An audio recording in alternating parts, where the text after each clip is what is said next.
హనుమకొండ జిల్లా కేంద్రంలో ఆధునిక సదుపాయాలతో నిర్మించిన 10 కోట్ల భవన సముదాయం పోక్సో కోర్ట్, ఫ్యామిలీ కోర్టును ప్రారంభించారు chief justice NV Ramana. Court ప్రాంగణానికి చేరుకున్న ఎన్వి రమణకు high court chief justice Satish Chandra Sharma, high court న్యాయమూర్తులు ఉజ్జుల్ బుయాన్, రాజశేఖర్ రెడ్డి, జస్టిస్ నవీన్ రావు, వరంగల్ జిల్లా ప్రిన్సిపల్ జడ్జ్ నందికొండ నరసింగరావు, న్యాయవాదులు, ఇతర సిబ్బంది ఘన స్వాగతం పలికారు. Round of applause.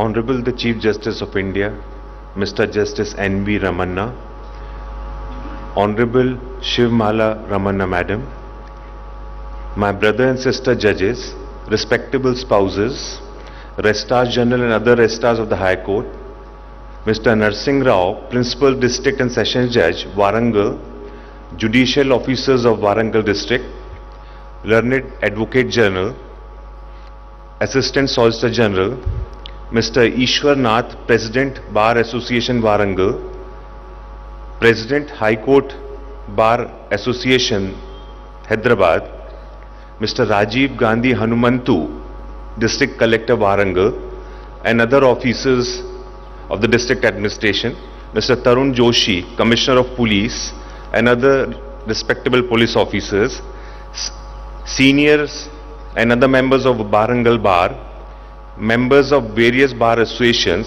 staff members, print and electronic media, ladies and gentlemen. At the outset, I express my sincere gratitude to the Honorable the Chief Justice of India for accepting the invitation and coming down to this historic city of Warangal to inaugurate the 10-court complex in spite of his lordship's busy schedule. The city of Warangal has the capital of Kakatiya dynasty, where civilization had flourished and justice based on equity and equality prevailed.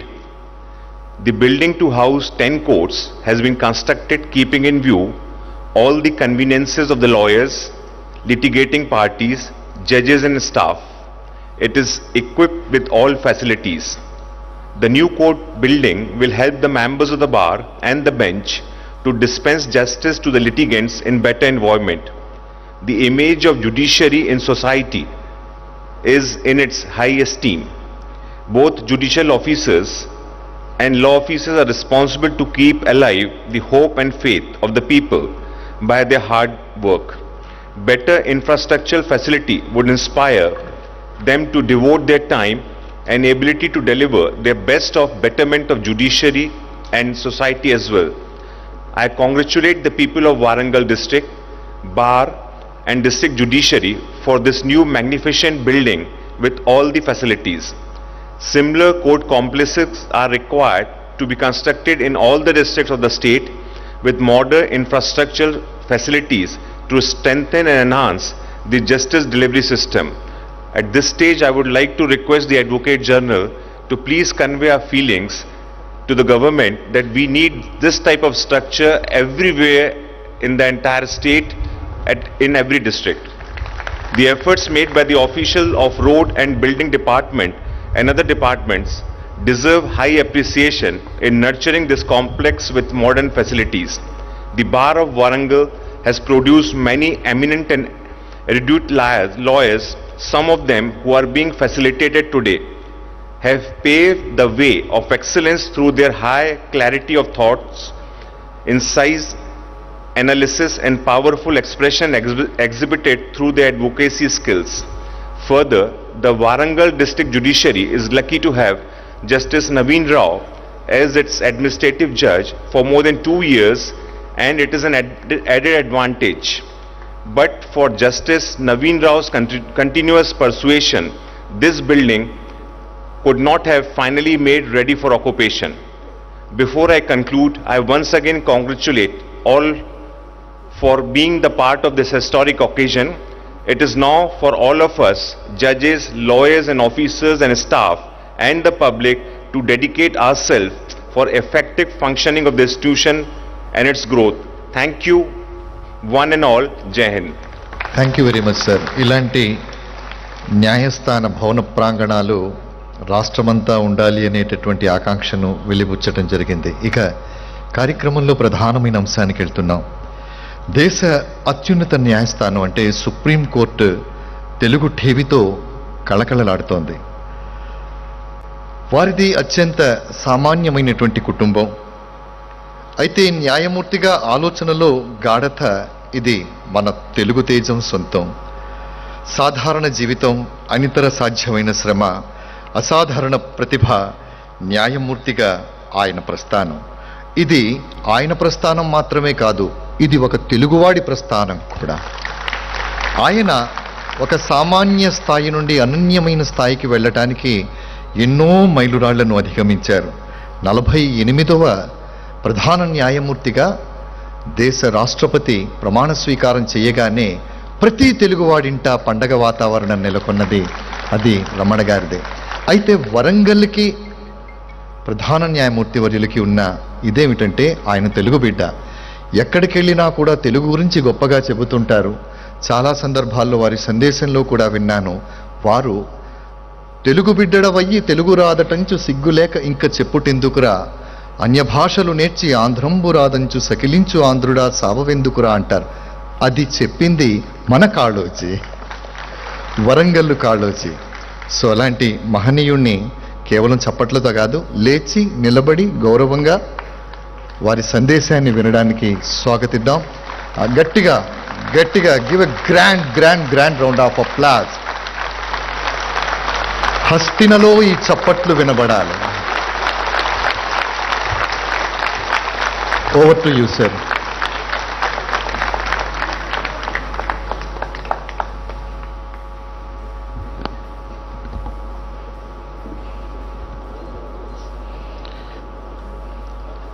Respected Chief Justice of Telangana High Court, Justice Satish Chandra Sharma, Brother Justice Ujjal Biyan, Judge High Court of Telangana, Brother Justice Rajashekar Reddy, Judge High Court of Telangana, Brother Justice Naveen Rao, Judge High Court of Telangana, Administrative Judge of Warangal Unit, Brother and Sister Judges of the High Court of Telangana, Advocate General Sri B.S. Prasad, Additional Solicitor General B. S. Suryakaran Reddy, Andhra Pradesh Telangana High Court Advocates Association President Ashok Gaud, N. Narsingarao, Principal District Judge, Session Judge Warangal, Konduri Pasupati Iswarinath, President Member Bar Association, Sri B. Vinod Kumar, Planning Commission Vice Chairman, Sri Dashyam Vinay Bhaskar, Local Public Representative, Srimati Gundu Sudharani, Mayor Warangal, media persons,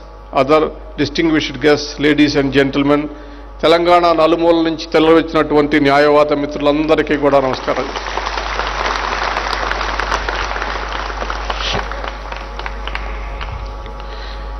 నేను చెప్పదలుచుకున్నటువంటి నాకు ఇష్టమైనటువంటి మాట కాళోజీ నోటి నుంచి వచ్చినటువంటి మాట already మిత్రులు చెప్పేశారు. తెలుగు బిడ్డవై ఉండి తెలుగు రాదని చెప్పుట సిగ్గులేదెందుకురా, అనే భాషలు నేర్చి ఆంధ్రంబు రాదని సకిలించు ఆంధ్రుడా చావెందుకురా అని అన్న కాళోజీ స్ఫూర్తితో ఈరోజు ఇక్కడ తెలుగులో మాట్లాడటానికి సాహసిస్తున్నాను.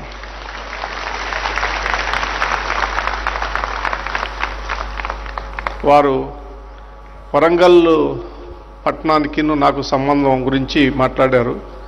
నేను ఇంకా వివరంగా చెప్తాను. వరంగల్లో దాదాపు 3 సాహిత్య పాఠశాలలకు హాజరయ్యాను నేను. ఇక్కడ ఆర్ఈసీలో జరిగినటువంటి విద్యార్థి ఉద్యమాలకు సంబంధించినటువంటి సాహిత్య కవులకు సంబంధించినటువంటి సాహిత్య పాఠశాలకు కూడా హాజరయ్యాను. ఇక్కడ నాకు బంధువులు ఉన్నారు, మిత్రులు ఉన్నారు. సో వరంగల్లుతో నాకు చాలా అభినవభావ సంబంధం ఉంది, ఆత్మీయమైనటువంటి నగరం. కాకతీయుల కీర్తి కమనీయమైన కాంతిపుంజమై వెలుగుదారులు చూపి నడిపించు ఆంధ్రులకు కాకలు తీరిన యోధుల కదిన గరిమ కర్పూరపు పరిమళమై కాలమంతా వ్యాపించే కళలు నిండిన ఓరుగంటి పట్టణము కలల ఫలమై నిలచే కనులకు గట్టినట్టు కనిపించి నాటి వైభవ చిహ్నాలివి నేటికి ఏనాటికి మదిగెలుచు చరిత్ర సాక్ష్యాలివే. ఇది వరంగల్ పట్టణానికి సంబంధించినటువంటి వరంగల్ సాహిత్య సంస్కృతికి సంబంధించి అద్దం పట్టేటటువంటి కవిత. వరంగల్ ఒక చారిత్రాత్మక నగరం. రాజకీయ, సాంస్కృతిక, ఆర్థిక రంగాల్లో రాష్ట్రంలో ప్రముఖ స్థానంలో ఉంది. ప్రగతిశీల ఉద్యమాలకు నిలవు. అంతర్జాతీయ కమ్యూనిస్టు ఉద్యమం నుంచి, జాతీయ కాంగ్రెస్ ఉద్యమం నుంచి మితవాద, మతవాద అనేక రాజకీయ ఉద్యమాలకు పుట్టినిల్లు, పోరాటగడ్డ, కళలకు, సంస్కృతికి, సాహిత్యానికి నిలవు ఈ ప్రాంతం. అనేక మంది కవులు, స్వతంత్ర పోరాట యోధులు, విప్లవకారులు తిరిగిన నేల ఇది. మమ్మెరపోతన, పాల్కురికి సోమన, దాశరథి రంగాచార్య, కాళోజీ నారాయణ లాంటి సరస్వతి పుత్రులకు జన్మనిచ్చినటువంటి భూమి ఇది. దేశానికి ఒక ప్రధానమంత్రిని ప్రసాదించిన ప్రాంతం ఇది.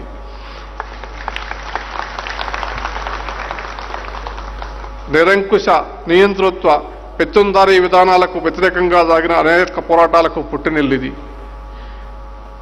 ఓ నిజాము పిచాచమా, ఓ నిజాం పిచాచమా, కానరాడు నిన్ను పులిన రాజు మా కెన్నడేని, తీగలను తెంపి అగ్నిలోకి దింపావు నా తెలంగాణ కోటి రత్నాల వీణ. ఈ దాశరథి గర్జన పరపీడ నుంచి విముక్తి కోసం సాగిన ఎన్నో పోరాటాలకు ఊపినిచ్చింది. పోరుగల్లుకు వందనం, ఓరుగల్లుకు వందనం, వరంగల్లుకు వందనం.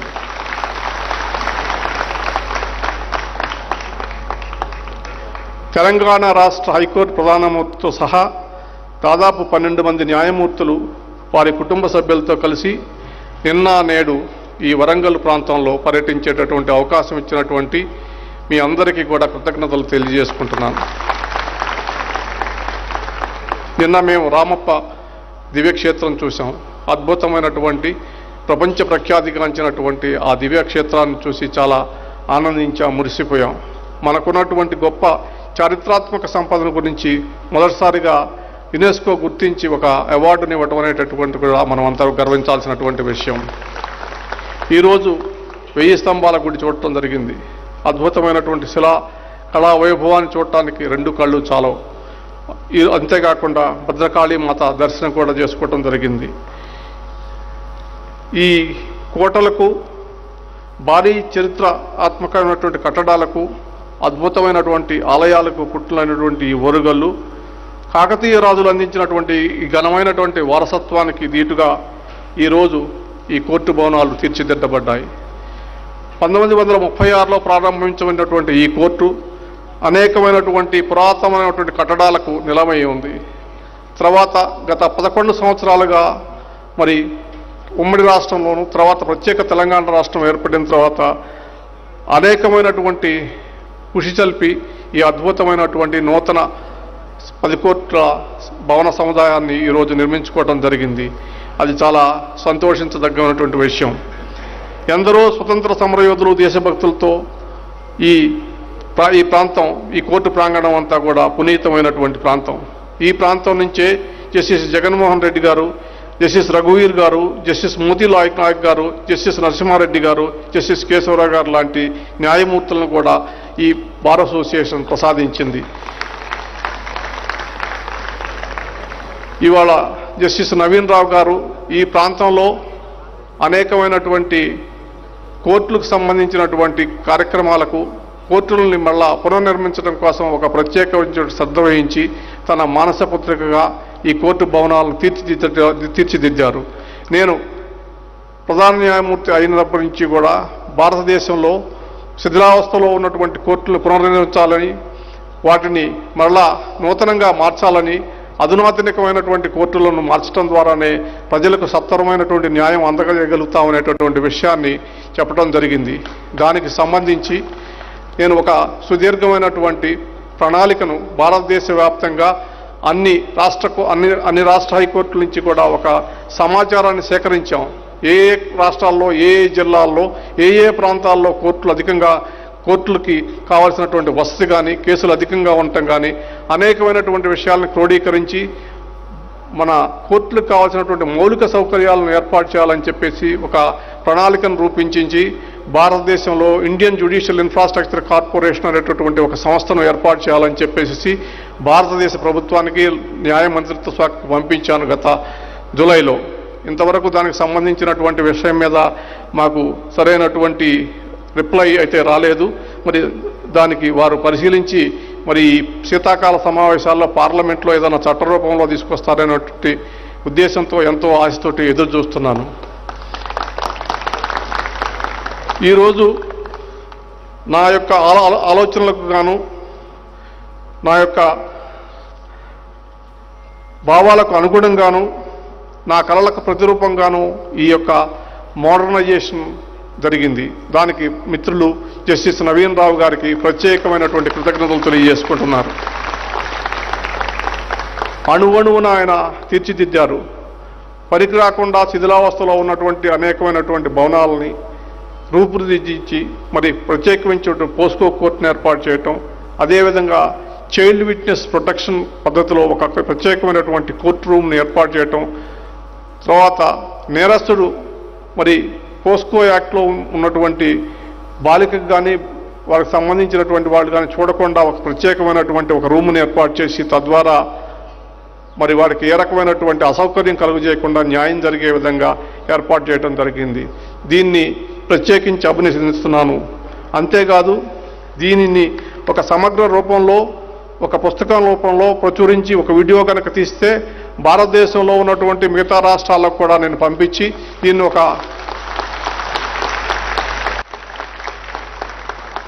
మోడల్ కోర్ట్ భవనంగా మరి ఆచరించమని చెప్దామనుకుంటున్నాను. ఇది ఈ రాష్ట్రంలో ప్రత్యేకించి వరంగల్కు ఉన్నటువంటి ప్రాముఖ్యత గురించి ఇంతకు ముందే చెప్పాను. ప్రస్తుతం ఇక్కడ 23 కోర్టు భవనాలు ఉన్నాయి. దాంట్లో ఈ వరంగల్ జ్యుడిషియల్ జిల్లాలోనే దాదాపు 71,348 కేసులు పెండింగ్ ఉన్నాయి.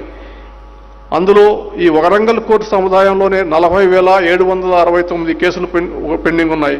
మరి ఒక కేసు రెండో సబ్ కోర్టులో 1984 నుంచి కూడా పెండింగ్ ఉందంట. మీ అందరికీ తెలుసు, కేసులు పేరుకుపోవటానికి కారణం ఒక న్యాయమూర్తుల కొరతే అనుకున్నాం. న్యాయమూర్తుల కొరతే కాదు, సరైనటువంటి మౌలిక వసతులు లేకుండా మరి కోర్టు భవనాల్లో న్యాయవాదులు పనిచేయాలని చెప్పి న్యాయమూర్తులను పనిచేయాలని అనుకోవటం అనేటటువంటిది దురాశ అవుతుంది. కాబట్టి ప్రభుత్వం ఈ విషయంలో ప్రత్యేకించి కేంద్ర ప్రభుత్వం ఈ విషయాన్ని గుర్తించాల్సినటువంటి అవసరం ఉంది.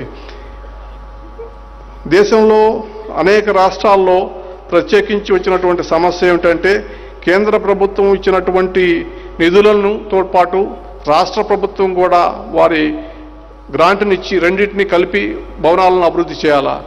ఎక్కడా కూడా చాలా రాష్ట్రాల్లో మరి ఆ రకమైనటువంటి అభివృద్ధి జరగట్లేదు. రాష్ట్ర ప్రభుత్వం నిధులను కేటాయించట్లేదు. కానీ తెలంగాణ రాష్ట్రానికి వచ్చేటప్పటికి ఒక ప్రత్యేకత ఉంది.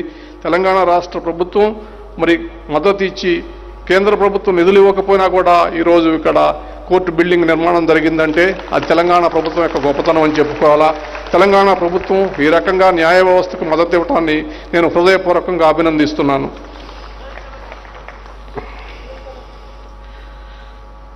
మీరు ఈ సందర్భంగా ప్రధాన న్యాయమూర్తిగా వచ్చినప్పుడు నా నుంచి మీరు ఏదో రకమైనటువంటి సందేశం కోసం వెయిట్ చేస్తున్నారని నేను గమనించాను. ఆ సందేశం ఇచ్చే ముందు I appreciate the Honorable Chief Justice of Telangana, Justice Satish Chandra Sharmaji. You are a very humble soldier of judiciary and you are a great leader, and I know that you are going to take up this Telangana judiciary into high levels, and you see the flag of Telangana fly in the skies of Telangana state, and not only Telangana state, in the national level. And I know that you are going to work hard and you are going to improve the infrastructure and do the justice to the people. Thank you. And another judge, Justice Ujjwal Buyan ji, he is originally from Assam. He worked as Advocate General there. Thereafter he is judge there, and then he came to Mumbai as a judge. And when he met me, I asked him, are you willing to work in Hyderabad, Telangana? He readily agreed. So we transferred him to Telangana state. So he had long tenure, I request Justice Ujjwal Bhuyanji also to take care and participate in each and every moment and develop the state of Telangana and make the Telangana as a proud state. Justice Rajashekar Reddy garu మరి భూమిపుత్రుడు మరి వారు అనేకమైనటువంటి వేల కేసుల్ని ఏ రకమైనటువంటి విశ్రాంతి లేకుండా ఆయనకి చాలా అనారోగ్యం కూడా కలిగింది. ఈ వేల కేసులు పరిష్కరించేటటువంటి క్రమంలో వారు చాలా కష్టపడి మరి వేల కేసులు పరిష్కరించారు. ఆయనకున్నటువంటి అభిమానం మరి నిష్పక్షపాతత అదేవిధంగా ప్రేమతోటి మరి అనేకంగా న్యాయాన్ని తెలంగాణ ప్రజలకు కానీ ఉమ్మడి రాష్ట్రంలో కానీ న్యాయం కలుగజేశారు. వారు ఇంకా వారి సేవలను అందించాలా, తర్వాత కూడా వారు విరమణ పొందిన తర్వాత కూడా వారి సేవలను అందించే విధంగా ప్రభుత్వం మేము గుర్తిస్తామని చెప్పేసి నేను తెలియజేస్తున్నాను. నవీన్ రావు గారి గురించి మీకు ఇంతకుముందే చెప్పాను. ఇక ఆయన గురించి ప్రత్యేకించి చెప్పాల్సినటువంటి అవసరం లేదు, ఎందుకంటే ఆయనకి దిష్టి తగిలేటటువంటి ప్రమాదం ఉంది కాబట్టి నేను చెప్పదలుచుకోలేదు.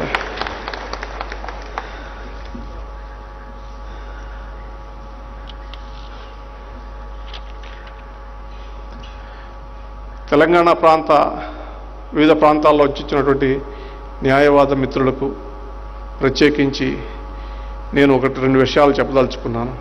ఇప్పటికే చాలా సమయం మీరు పొద్దున్న నుంచి మా కోసం ఎండలో నుంచొని ఇక్కడ వేచి ఉన్నారు. కొంచెం ఆలస్యమైంది, క్షమించాలా. కానీ నేను ఏ న్యాయవాదుల సమావేశానికి వెళ్ళినా 1-2 విషయాలు చెప్తున్నాను. అదేంటంటే స్వతంత్ర సమరయోధుల వారసులం మనమంతా.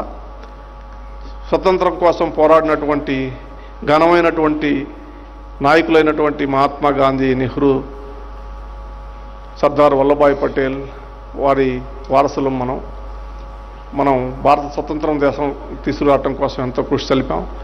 కొన్ని ప్రాంతాల్లో స్థానిక సమస్యల మీద, స్థానిక ప్రాంతాల విముక్తి కోసం ప్రత్యేకించి తెలంగాణలో అనేక మంది న్యాయవాదులు వాళ్ళ ప్రాణాలని, ఆస్తుల్ని అర్పించి మరి ఆ రోజు ఈ ప్రాంత ప్రజలను పరపేడ నుంచి విముక్తి చేశారు. తర్వాత కొంతకాలం మాత్రమే న్యాయవాదులు రాజకీయాల్లో ఉన్నారు. తర్వాత రాజకీయాల నుంచి విరమించారు, వృత్తికే పరిమితం అయిపోయారు. ఇప్పుడు రాజకీయాల్లో న్యాయవాదుల సంఖ్య చాలా తక్కువ ఉంది. మనం మొదట రోజుల్లో ఉన్నటువంటి శాసనసభ కానీ పార్లమెంటులో కానీ ప్రజాప్రతినిధుల సంఖ్యలో న్యాయవాదుల సంఖ్య పోలిస్తే చాలా పెద్ద సంఖ్యలో ఉండేవాళ్ళు. ఇప్పుడు వాళ్ళు కనుమరుగైపోతున్నారు. దానికి కారణం మనం స్వార్థంగా మన జీవితాలని, మన సంపాదనని, మన కుటుంబాన్ని చూసుకోవటం, సామాజిక బాధ్యతను వదిలిపెట్టి సమాజానికి ఒక దిక్కుగా ఉండాల్సింది పోయి మన సొంత ప్రయోజనం కోసమే పరిమితం అయిపోవటం. అందుకనే మీ అందరికీ నేను చెప్పేదంటే సమాజంలో ఒక న్యాయవాదికి చాలా గొప్ప గౌరవం ఉంది.